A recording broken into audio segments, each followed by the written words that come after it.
Welcome to Speakernomics, the official podcast of the National Speakers Association, brought to you by Leadership Books. I am Kenneth Kinney, but friends call me Shark. And like you, I'm a professional speaker, and I love listening to Speakernomics. Speakernomics is the professional speaker show that will help you thrive and grow a speaking business so you too can change the world, one keynote session, workshop, and speech at a time.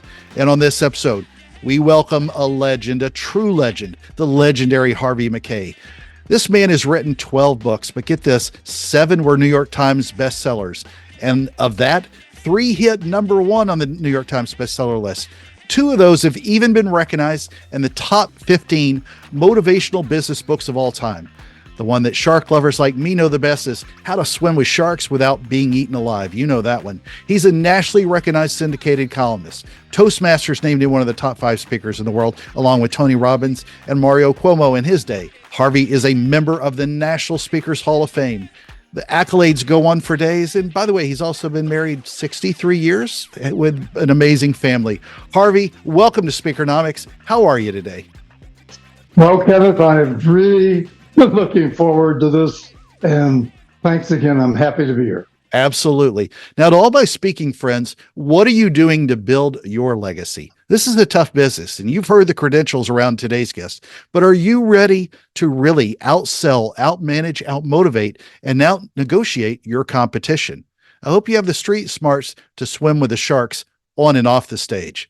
And by the way, this is one of the shows that is a huge can't miss. Stay till the end of the show. I beg you, because Harvey has a giveaway that is amazing, an amazing giveaway. That's a once in a lifetime. It's worth so much. Want you to stay on for the end of the show. And before we jump in, make sure you go to speakernomics.com. That's where you can find the tips, insights, and knowledge to help you become a better speaker, build a better business, and get paid to speak. Harvey, let's dive in. First question. Yeah. You know, you've been a noted author and speaker, and you have such an amazing history, but you start off with what is such a great topic, and that's practice. You say that practice makes perfect. That's what we hear over and over again, and it's not true. What do you mean by that? Well, I'll repeat it. Practice makes perfect, so it delved in everybody's own mind. Practice makes perfect, not true. You have to add one word, perfect. Practice makes perfect. If you're a golfer, and I know we've got a lot of golfers in the audience out there, you can play 8 days a week. You can practice 8 days a week.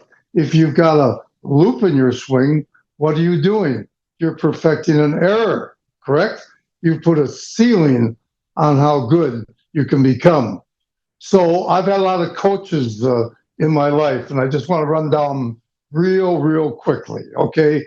Many coaches, and then I'll try to explain to the audience why. But I've had a personal trainer. I've had a speech coach, a foreign language coach, a writing coach, an idea coach. I've run 10 marathons, a marathon coach who runs with me all the time, a golf coach, a tennis coach, a skiing coach, a swimming coach, dancing lessons, thanks to my wife, Carol Ann. And then, of course, in the past, I've had a ping pong coach. I used to play competitively, and a bowling coach at the University of Minnesota, a boxing coach, a scuba diving coach, a water skiing coach, and ice skating coach, and basketball camp, and volleyball camp, to name most of them. Now, why do I have kind of all those coaches? Because, real simple, whatever my God-given talent is, whatever my God-given potential is, that's it. I can't do any better. I'll have a project. And then, of course, I will prepare to win. And I'll go out and find the best people I can find. I'll have a time and action calendar. And then, boom, what will I do? I will just go over and over and practice like you've never seen. You know, the best advice I can give is, why do I have those coaches? And because, again, whatever my God-given talent is, right? Whatever my God-given potential is, I can't do any better. And so I worry about nothing. And that's why I have all those coaches. That's fantastic. Well, I think this applies for all speakers. And I was just giving this advice to someone yesterday, but obviously, You write it extremely well in your brilliant book, Dig Your Well Before You're Thirsty. But we're really talking about the importance of networking and how crucial is that to your speaking business as well, but especially in business success. Well, I wrote in that book, and I'm very proud to say, it sounds self-serving, but it is in 200 universities. And in the front cover, something like that, if I had to name the single characteristic shared by all of the truly successful people that I've met over a lifetime, I'd say it's the ability to create and nurture a network of contacts. You can take all my money from me. You can take all my factories from me. You can take all my land from me. You can take all my employees from me. Hey, but leave me, Kenneth, leave me my network, and I'll be back to where I was today in 3 to 5 years. And I really do believe it. You know, your network, and for those that are taking notes, just a couple one-liners once in a while during the interview, your network is your net worth. If you really analyze, repeat, your net worth is your net worth. And you know, you don't go to your networking sessions and just exchange calling cards like a lot of people do. That just keeps happening and happening over and over again. And nothing could be more. You're practicing the wrong concept. You're going to call people. You've seen people stack of cards, we'll call, and that's it. No, that is not what networking is worth. Now, I've got some top ways to stay in touch with your network, and I'd just like to click them off for a minute. Sure. You have to use the calendar creatively. You got to send cards and birthday anniversaries and holidays. I know this sounds like an exaggeration, but it's not. But for the past 50 to 60 years, I call 500 people a year on their birthdays. Those are my best accounts and my best friends, of course, around the world. And I want to tell you, are they ever happy? And they look forward to it over a period of 40, 50 years. And I don't know how many people out there in the audience get a call on their birthday, especially when they get out up in years. Right. But it's a very, very nice gesture. I will say over and over, little things mean a lot. Not true. Little things mean everything. Also, you got to clip and ship. Think about that. Clip and ship. You have to read the newspaper, magazines, whatever. And if you see something of interest, you clip it and ship it and send it on. Wow. Do people like to get, they have the name of the paper, they got a promotion, you heard, you saw, and you let them know about it. That's how you stay in the network. I call it spin to win, the next thing I do. Repeat, spin to win. For the first 25 years I was in business, I would sit home every Sunday night, take my Rolodex, which had many, many, many thousands of cards in it, and I'd just roll that sucker. Okay? And wherever it landed, I would call up, how you doing? How are the kids? Know their wife, of course, their spouse, he or she, and then call them by name. That's all, just 60 to 90 seconds. And that's how to stay in touch with your network over a long period of time. People remember two things in life, and that is who kicked you when you're down and who helped you on the way up. And lastly, be sure that you skip the wedding and skip the spoon. You can't skip either of them. Repeat, skip the weddings and skip the spoon. That's a felony, not a misdemeanor, especially if they're good friends or you just didn't have the energy to go. You want to go to weddings and graduations and bar mitzvahs and the whole deal, the big award, call it school plays, recitals. Believe me, show up and you're a winner all of the way. They'll always remember that. McKay 66, that's the cornerstone of a lot of your life's work. That's helped you change, your career and your life. Talk about what the McKay 66 is. Well, thanks. If I had to ask you to ask me one question and you didn't do that, I wouldn't have signed off without saying, can you give me another 2 minutes or 2.5, whatever, 3 minutes? And here's what's important, because we got, of course, speakers out there. Every speech that every listener makes should always call off one salient point. This is it. If I only had 3 minutes, this is what I'd talk to. And do you get the audience's attention? So I'm saying to everybody out there in our audience, this is it. I wouldn't have 10, 12, 15 million books out there, again, unless I had this, which struck a nerve, I'll admit. And not being modest, I was very, very lucky when I came up with this when in my 20s. But we've got a new product. As you might have guessed, it's not an envelope. It's a 66 question customer profile we require all of our people to fill out. You wouldn't believe how much we know about our customers. IRS wouldn't believe how much we know about our customers. And I'm not talking about their taste in envelopes either. We want to know, based on routine conversation and observation, what a customer is like as a human being, what he or she feels strongly about, what he's proud of having achieved, any statuses in his or her offices. Status systems are very, very core. In other words, we want to know what turns that human being on. There's 360 million human beings, okay? And there's 8 billion people, just hit 8 billion 2 months ago, I think. All right, every one of them, something individually turns them on. And you have to find out that reason why. So let's just, for a minute, and I made a note here, let's go to the 66, if I may, because there's a reason.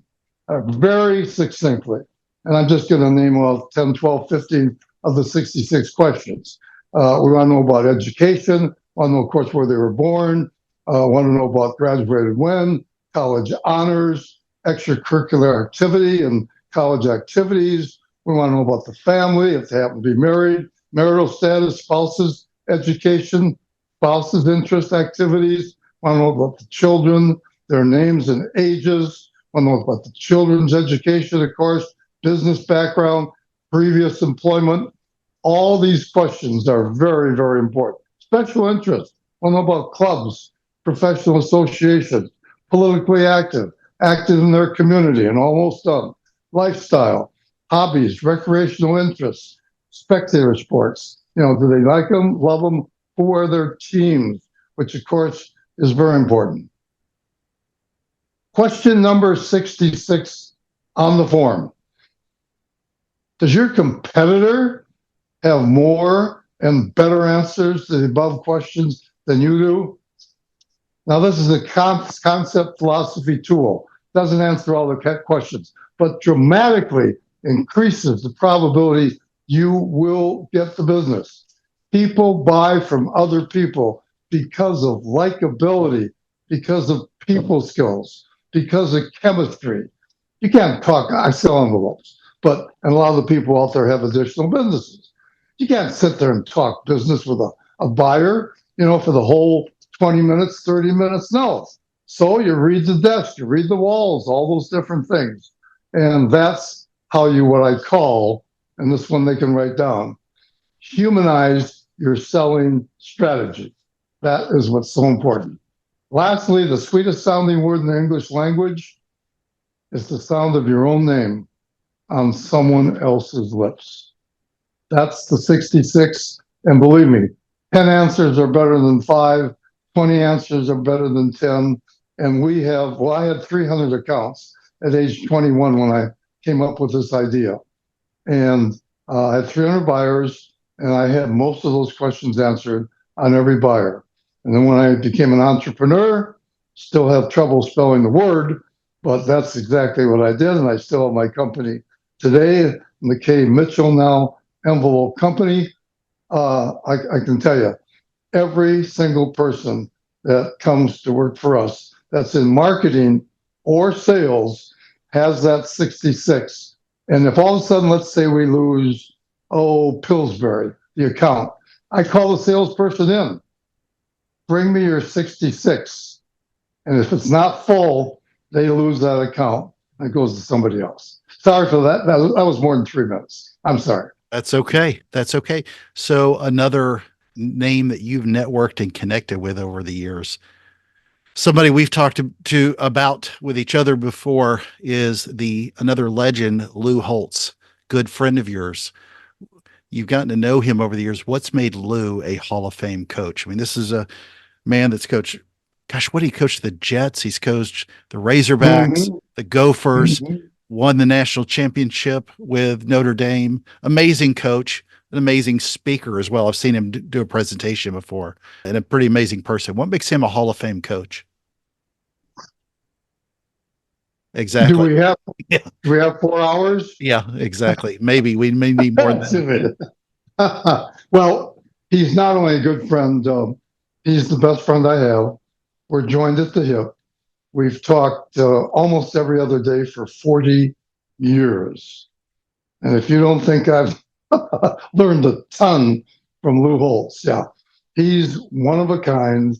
And I'm just ecstatic. I'm thrilled that I'm a personal friend of his. Well, there are many things. I can't prioritize because they're all prioritized. But when he was a little kid, just show you how creative he is. And is he creative? When he was a kid in high school, he tried to make the football team and didn't have a chance. He was so skinny he could tread water in a test tube. I mean, I don't know what it was, 120 pounds. But what did he do in his brain bank? He went out and learned all 11 positions in case someone then got hurt at a small little high school. And then he could go in and play any one of the 11 positions. I call that extraordinarily creative. He's a very, very goal oriented. And I like to say a goal is a dream with a deadline, and it's measurable, identifiable, and attainable and specific.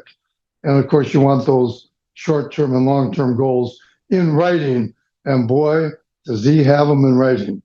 He wrote down when he was a kid 106, give or take a couple, 106 goals of what he wanted to accomplish in his life. He wanted to meet the president of the United States. He wanted to go on Johnny Carson.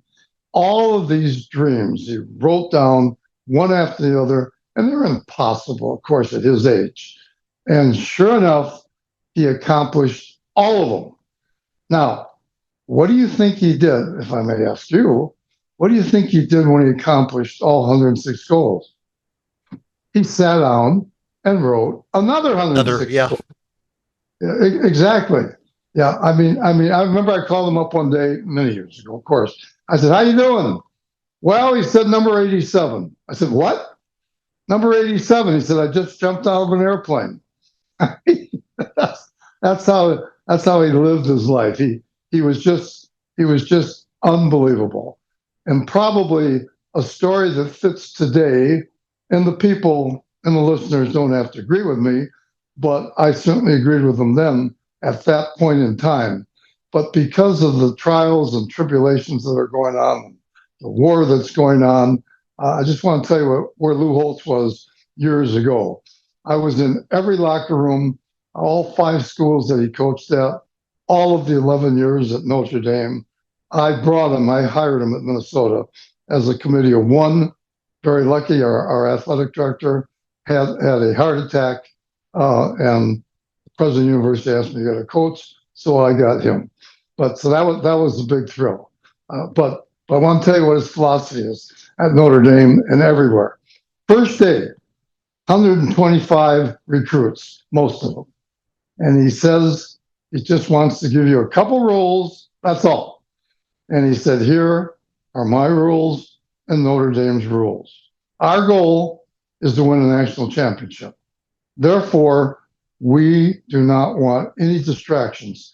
Now, you can protest and save the whales. All right, what are the names off 5 charities? Whatever your heart desires, no problem whatsoever, except one thing.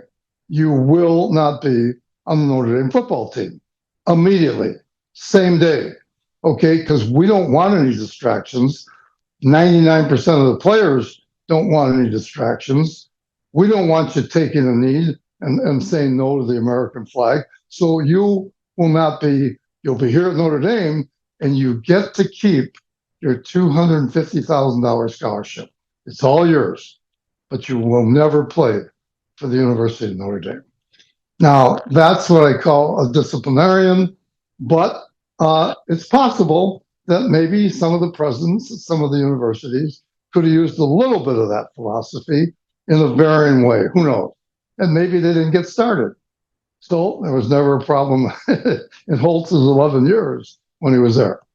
Well, that's a great transition into this next question that I have, because I think this is also very apropos for speakers as it is for anybody in any form of business, but you're a stickler for integrity. Help us define, because I think this will give guidance to all of us, what your philosophy is. Well, I feel very strong about that because I'm in an integrity. Well, they're the best of the best in Arizona. I live both in Minneapolis and Arizona, where I am this very minute. But they formed an integrity club, and I'm very proud to be one of the founding sponsors. So we have meetings every month on integrity. We're not having meetings to see if we have meetings. It's solely on integrity. So I like to always say, and kind of coin the phrase, always act like your mother is watching. Now, there's been a consistent gradual decline in the ethical business practices in the United States for, I'd say, approximately 50 years. And, it's reached new extremes. Almost every institution that you can measure in the United States, as far as I'm concerned, is going the wrong way. You can, from senators to congressmen to state politicians to coaches to business leaders to religious institutions, sports journals, media, the press, just on and on and on. So I have a favorite example, and I was going to bring that up if you didn't. I have a favorite example, and I have to admit, I've been out there for a long time, out there in the public arena, making a lot of speeches, and I won't tell you how many unless you ask. Anyway, this is my favorite story. So I very seldom tell this, but I do want to share it with our audience, okay? Because I'm a 25-year member of NSA. I don't know if you know that or not, and I hold them in high esteem. And I've only missed a couple meetings in 25 years. So I believe you can learn from someone older as a mentor and someone younger. There's plenty of young people there too. So here we go. A mother was invited for dinner at her son Brian's apartment.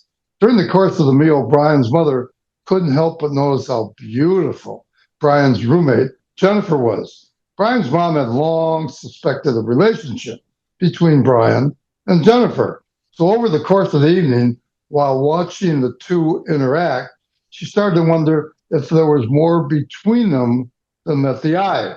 Well, reading his mom's thoughts, Brian volunteered, "I know what you must be thinking, Mom, but I assure you, Jennifer and I, we're just roommates." Well, about a week later, Jennifer came to Brian saying, "Ever since your mother left, ever since she came to dinner, I've been unable to find that beautiful silver gravy ladle. You don't suppose she took it, do you?" "Well, I doubt it," Brian said, "but you know what? I'll send her an email just to be sure."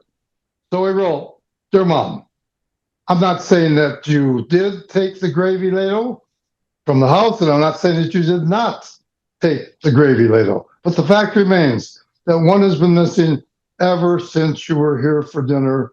Love, Brian." Several days later, Brian receives an email back from his mother.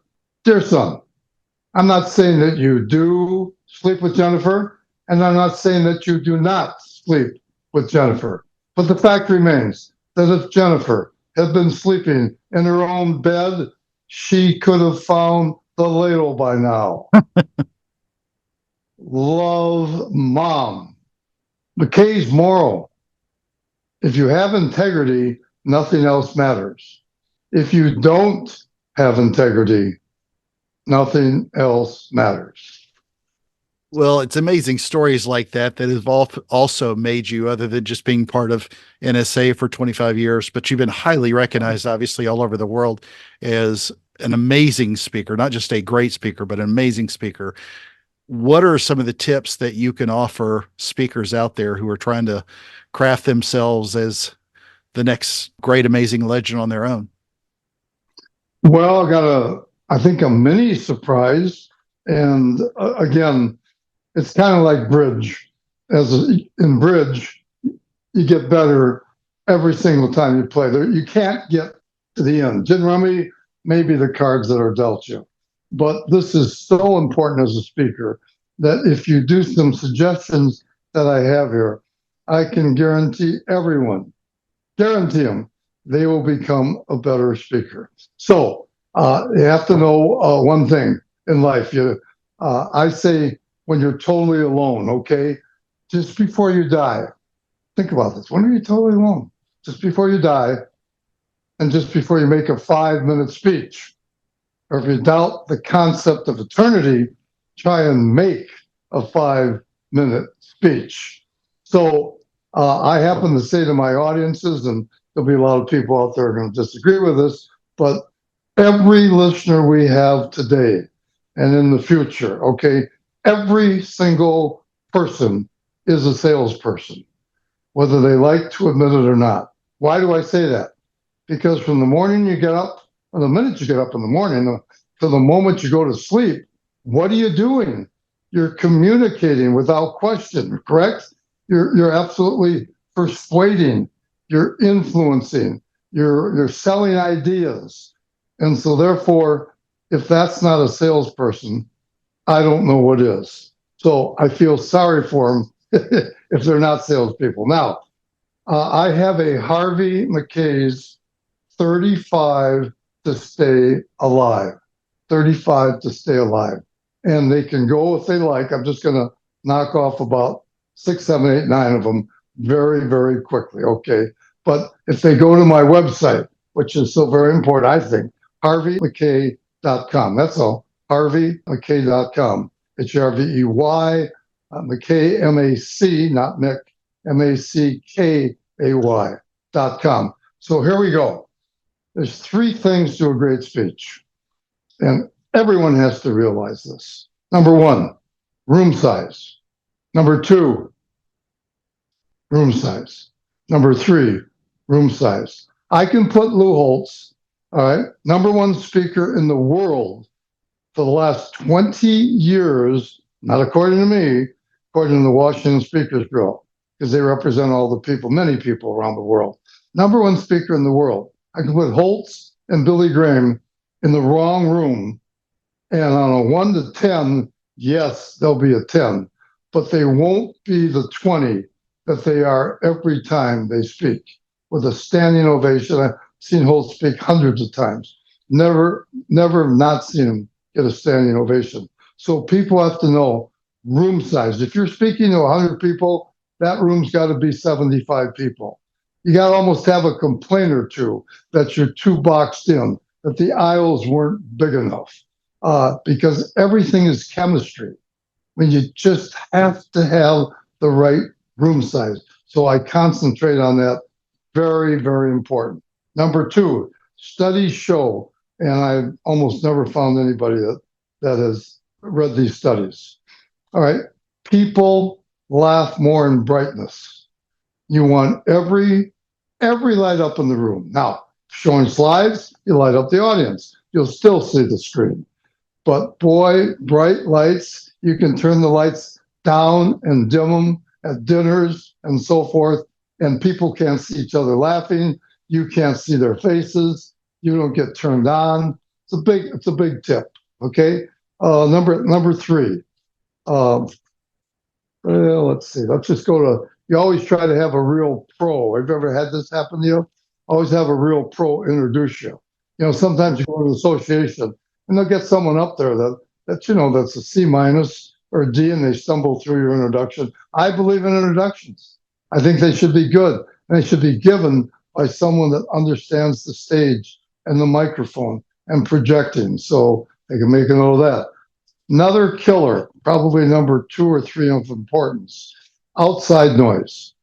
I will not speak if there's a band next to me. I find out what's on the left of me, what's on the right, in front, and back of me, and thank you very much. But I'm not going to have those horns blowing when I'm speaking. And so it's really important that you find out, will there be a lunch being held? Is it going to be noisy? Can I hear a pin drop? Because you can really motivate people when you can hear a pin drop. So that outside noise, once again, is a killer. Never, this is a biggie, never, never, never end the Q&A. And I don't see this anywhere in the world. Never end the speech with Q&A. Why? You can't control what's going to happen. Introducer says, last question. You get a dull, boring, pathetic question, and you have to answer it 5 minutes before the end of your presentation. Okay? You'd like to, because you know you have to have Q&A, like to have Q&A, and then you have some final thoughts. And then, whoop, I mean, you really, of course, give it to them with both the starting and the end. Another little trick is find out who the last 3 speakers were. And you want to know from the person that's hiring you, what grade you give them. You know, if they didn't make it, what mistakes did they make? And it's nice to find out what they did so you don't duplicate their mistakes. Next idea, all these requests, and this might be a little tough, but you can get it almost all the time. Got to have a technician in the room. You're speaking to 100, 500, 1,000 people. Boy, I have to have a technician there. What if something goes wrong? Then you just ruin the speech. So sometimes I say, if you don't want to pay the $75, whatever, take it out of my honorarium, whatever. But that's important. And just a couple more. That's all. You send a creative gift always. Creative. We'll talk about that hopefully sometime later, to the key person, that helped you with the logistics and the microphone and all the preparation. And it should be creative. Can't be just another gift. They will really appreciate it. And then if you don't have a smashing opener and closer, then don't give the speech. And don't give the speech. I mean, you've got to have a smashing opener. You've got to have a good closer. And you won't end on a dull Q&A, because now you know. And then lastly, this is only 9 or 10 of them out of 35. Debrief yourself within 24 hours and the next 10 minutes. People forget, what you hear, believe it or not, in the next 60 minutes. They forget 50% of almost what they hear if they're taking notes. They don't take notes. So debrief yourself, get back in the car, all the mistakes you made, what you would do differently. Don't drive home. Don't get on an airplane. Debrief yourself right away. And then go to my website again, and you have that already. Well, we'll say that if Lou Holtz and Billy Graham were mixed up and speaking in different rooms than initially intended and still get a 10 out of 10, the audience's prayers may not be answered unless Billy is also a fan of that same team. So it may change the score on Sunday. One of the things that obviously a lot of speakers have to learn and learn well is negotiation. You've been sharing great negotiation strategies for decades. Can you share some of just a few of them that would help us with our speaking careers as well? Yeah, well, everybody in life is negotiating, as I mentioned earlier, at one time or another, many, many times during the weeks, months, years, your life. So same thing, they can go to my website and they can receive a copy of this. I'll just name a couple of them very quickly, okay? You can't negotiate anything unless you absolutely know the market. Then you'll be able to recognize a good deal when you see it. You have to know the marketplace. Otherwise, how can you negotiate? Okay? If you can't say yes, it's no. No one ever went broke because he or she said no too often. Just go through these real fast. People go around all their life. They say, what should I buy? What should I sell? Wrong question. When should I buy and when should I sell? In any negotiation, the given reason is seldom the real reason. You got to find out the real reason. Then you can get the order. No one ever choked to death swallowing his or her own pride. And in the long run, instincts are no match for information. I don't believe in gut reaction. I prepare to win, I do my homework, then I make a decision. But to each his own. Okay, no more recipe, the disaster, the decision. You base your decision on emotion. Or another way of saying this, make decisions with your heart, and you'll wind up with heart disease. Dream is always a bargain, no matter what you pay for it. No such thing as a final offer. Never give an ultimatum unless you mean it. Rotten wood cannot be carved. You lie down with dogs. You get up with fleas. Boy, and you can't get down on the straight flush unless you're in the game. Got to get in the game. And all these wonderful things, of course, can happen. Smile and say no, no, no, no, no, no, no, no. Okay, until your tongue bleeds, and you'll be a very happy camper in negotiations. All right. If you can afford, my favorite, one of my favorite, if you can afford to buy your way out of a problem, you don't have a problem. You should go through your entire life, and every time you got a problem, how much will it cost me to buy my way out of this problem? And if you can afford it, you don't have a problem. And the walls have ears. People know about that. Cream doesn't rise to the top. It works its way up. And you can't start at the top and work up. And then my all-time favorite, I said this, I came up with these over a lifetime. My all-time favorite on the fraternity floor, University of Minnesota. Okay, when a person with money meets a person with experience, here's what happens. The person with the experience winds up with the money, and the person with the money winds up with the experience. There's just no way. There's just no way. You have to be. You can't start at the top. You got to go through it. You got to pay your dues. You have to have some experience. So I hope that'll help. And if you want, I don't know how many are here.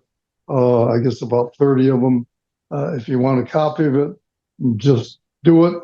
And that's it.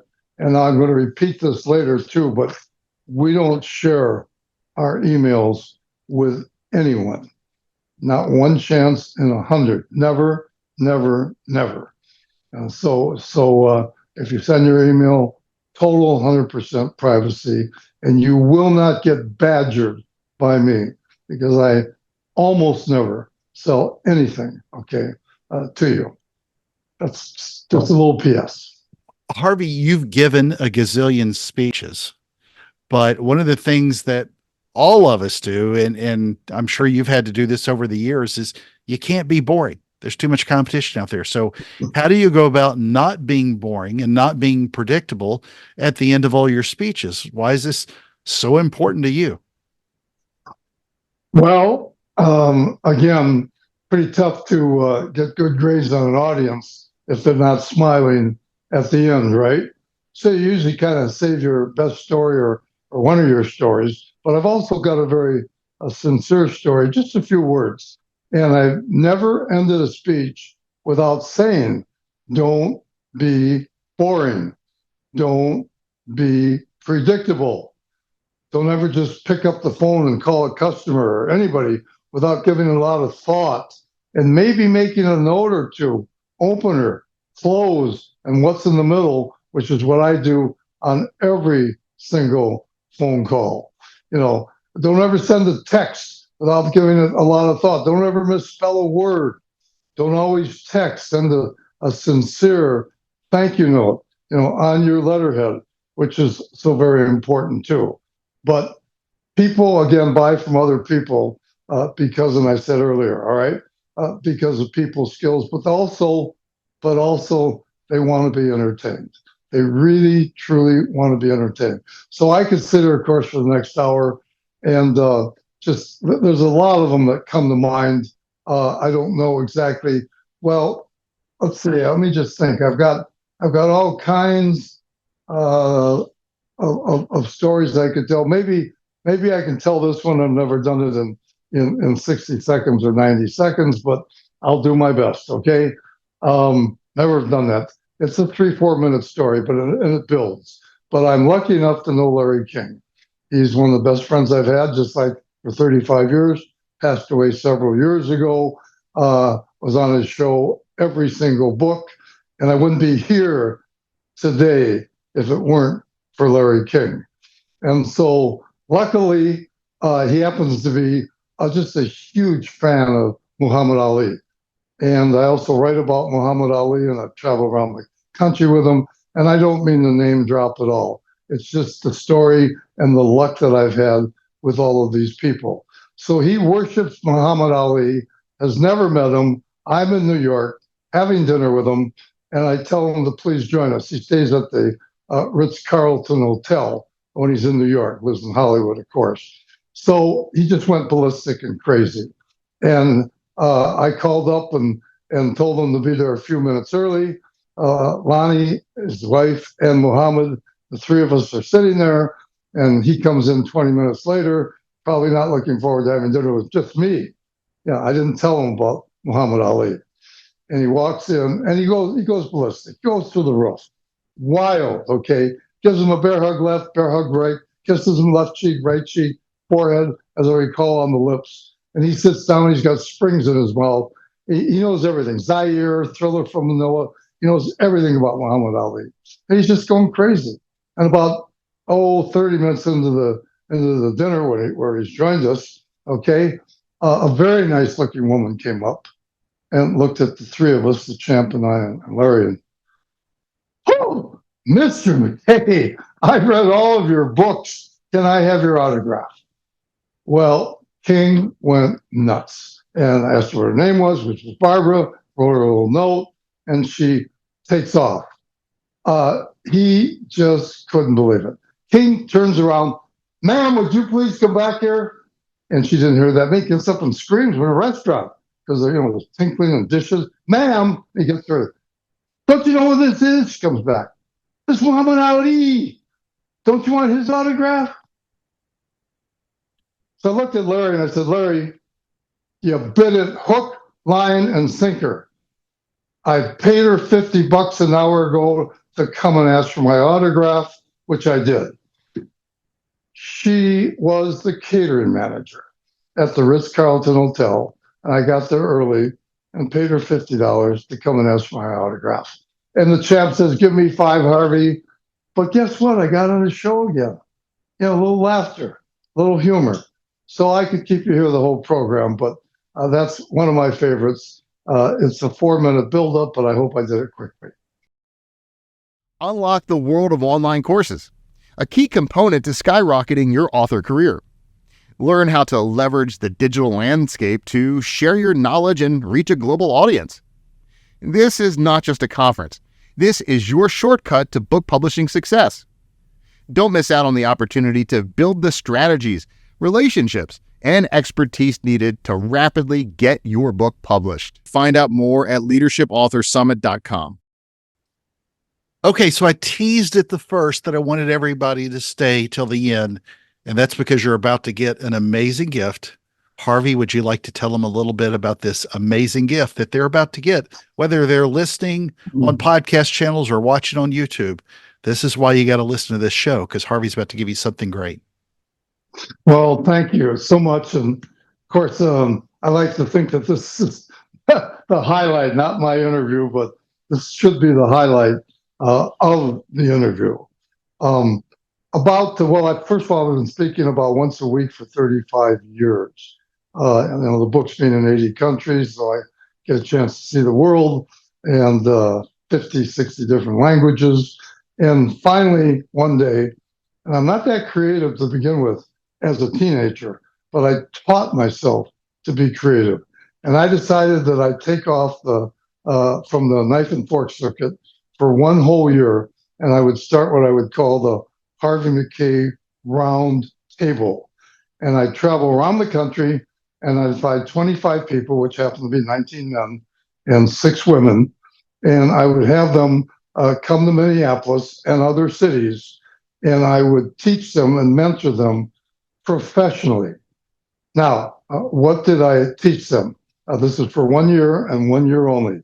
Sales, marketing, creativity, teamwork, time management, negotiations, communication, leadership, on and on and on. That's just only name a few, but it's an MBA in the real world. And then I go out and get world-class speakers also best in class, and some of the best in their industry. And I would invite them in. So we would have 4 to 5 meetings for 3 days, starting in Minneapolis, then different cities during the year, every 3 months. And we would video those programs, which was kind of wonderful too. And therefore, it did go real well after 1 year. Well, I'm going back on the circuit, and guess what? That's the whole truth, nothing but the truth. They wouldn't let me quit. They had everybody had a friend. They wanted to bring the friend, and don't forget this professionally. I'm charging them. They wanted to come and bring some. No, I said, okay, pick 5 people. We'll go to 30 and 21 men and 9 women, or something like that. And again, not knowing only 2 or 3 of them. That's it. Now, you should know that they all were running companies from $2 million to $200 million. And of course, we had some NSA members in there too, and the names are not important, and some YPO, if you're familiar with Young Presidents Organization, they're all really good. But the world-class speakers I had were Ken Blanchard and John Maxwell, and most of them are familiar with Maxwell. He's worth one sentence. He has taught 5,000 executives in 206 countries leadership. He's head and shoulders, no second place, okay, on leadership. And Blanchard's written 80 books. Ken Blanchard, 1 Minute Manager. Holtz, of course, was a speaker. John Gray on relationships. Men are from Mars, women are from Venus. Brendan Burchard, most of the people listening today. I mean, triple, not double, triple superstar. I think he's in his 30s. Anyway, they all came in, and we videoed those people. And so now the 2 years is up. They want me. Oh, incidentally, also had 15 teleseminars. They'd have their sales forces, in all the cities. And then I'd talk about all these subjects. And then I'd get the best expert I could on those 15 subjects. Michael Jordan's attorney, for example, for negotiations, leadership. Maxwell, all these people were on, Blanchard. So then I got through, and most of them wanted to go again. And no, I finally put my foot down. I'm going back. I'm going back on the market. But when I got through, I said, "Oh my God, look what I got! I got 30 videos. I've got 15 teleseminars. I'm gonna come up with the Harvey Mackay Academy, which I call it today, the Harvey Mackay Academy, and I'm going to put everything that's up here on that academy. I'm going to put all eight. Well, there's 11 books, but eight to 10 books up there. Okay, where you can absolutely get them all. Everything is transcribed. Hear me out. Everything. You can hear Holtz, push a button on the computer, that's it, and you get 30 pages printed out. And the reason why I mention that, there's 100 ways to use this, which we don't have time. However, just think if you had Lou Holtz and you're calling on a buyer and they went to Notre Dame and you lay 35 pages of Holtz or all these different subjects. Now, for this, I charge them $150,000 each, $75,000 a year for 2 years, $150,000. And I am thrilled and ecstatic to pass this on to every listener, gratis, free, no charge. and it's only going to take you a matter of seconds to get on. You'll go to gbailey@mckay.com. That's his email. And all you do is he will send you these 3 pages that I'm looking at that will put you within minutes into that forever. And I want to go one step further because I always deliver more than I promise. I have a book subtitle, Deliver More Than You Promise, as a do what you love what you do, and deliver more than you promise. So I'm delivering also, you have the right, and you're on your word, not for mass distribution. You can give it to your family. If you're married, give it to your spouse. He or she may be in business. You can give it to your kids. They may be in college, whatever. And maybe 1 or 2 or 3 good customers if it will help your career. And you've got, again, 150 hours of listening. And you can look at it, take your time, 6 months, year, 2 years, 3 years, whatever. And one more little goodie. I'm also going to college, Nito Cobain. Most of you know him. I think he's the number 1 NSAer that I've ever met, and head and shoulders above all of us. But most of you know Nito. And well, anyway, Nito and myself and John Maxwell are going to next month, well, 3 months from now, we're going to do a seminar for an hour and a half in front of Nito's campus. And I know they'll be great. And then I continually put things up there. All right. And so not only never get stale. So that's another thing that's for you. So salute and applaud all of you. Hope you take advantage of it. And remember, the biggest room in the world is the room for improvement. And if you don't believe that, then you don't believe to go and get that online. Biggest room in the world, room for improvement. One other little nugget that we left out. How about some ebooks that a couple of folks may have heard of? A couple of ebooks? Well, I didn't I didn't make a note of that. They get everything that I've ever written. Everything I've ever written, they get it all. I just tried to shorten it up, period.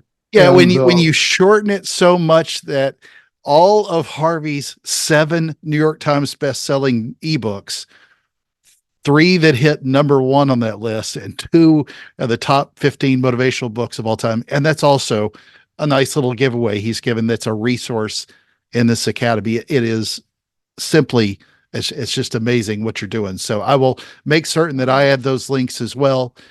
Everybody, you're crazy if you don't get a copy of this. I should emphasize, because in the last 125 years, the New York Times named this list of 15, and the people know Stephen Covey's on there, Dale Carnegie's on there, on and on and on. And I have 2 on there. So I'm just trying to motivate you a tiny little bit. Okay. And one last request. When you get the books, okay, and you'll run them right through, you'll have the whole set. Do not read them. Repeat. I don't want you to read those books. I want you to study them, underline them, highlight them, post-it notes, rough them up, and then you'll have your MBA in the real world. It's fantastic. So I think actually this is the 3rd iteration of How to Swim with Sharks that I have. So I'm about to beat this one up again. I'm working on my doctorate as well. So Harvey, I want to transition, and it's something we do on every show. I want to ask you a question from a previous guest. This one comes from Andy Enriquez. Harvey, what are you specifically doing right now to pivot and up-level your business? And is it even necessary in this environment? Well, no speaker wants to repeat himself, but of course, my whole life, so I have to be accurate. My whole life right now is taking that Harvey Mackay Academy and selling it to the whole world. There's 205 countries out there, and again, 8 billion people. So I'm in the process of marketing and sales and artificial intelligence, which is I'm looking for a 450-foot, home run, seventh game, ninth inning World Series on artificial intelligence and working it with my Harvey Mackay Academy. It's a long shot, but if it works, selling it to the world, that's fine. I have to try. It's fantastic. So, question for you: what would you like to ask a future guest on this show? Well, to kind of aim it to our audience, I guess prioritize what are the three biggest number 1, 2, 3 mistakes that speakers make. So I'll tie it to the audience. Hopefully, the next speaker the audience will have an interest in that question. That's a great way to look at it. All right, well, let's do a quick recap on Harvey's legendary advice. Number one, this is a reminder from the very first. We can automate and connect so quickly with people today. Technology has let us automate so much of that, but take the real time to network and make sure to take the real time to connect. And as Harvey reminded all of us, make sure you call me on my birthday, which is coming up soon. Number two, every speech should cause at least one salient point. What is that? 8 billion people in the world, might be 100 in the room, but what is it that lights up each one of them? It's what matters most to them. Get to know your customers and come up with your own list of 66 questions. Strategize with this and make certain that you humanize your selling strategy. Number three, I agree with this completely, Harvey. Every single person is a salesperson. We're in the business of persuading, selling, and influencing ideas. I love that. And number four, I bring in a rare number four. Don't be boring. Don't be predictable. That's what your competition does, not you. Not if you're listening to this show. Harvey, I can't wait to get to see you at another NSA event at some point. But before we get out of here, any closing thoughts before we close out the show? Probably one. And that is, don't count the years, make the years count. Outstanding. All right, friends, make sure to join us at Speakernomics.com and let your voice be heard. Thank you to Leadership Books for sponsoring this episode. I am Kenneth Shark Kinney, your host of the National Speakers Association's podcast, and this has been another amazing episode of the show. Thank you, Harvey, for lending your mic to NSA and to all you've done, and to everyone listening. Thank you for the privilege of your time. And remember, Speakernomics is the podcast where you'll learn to speak, get paid, repeat.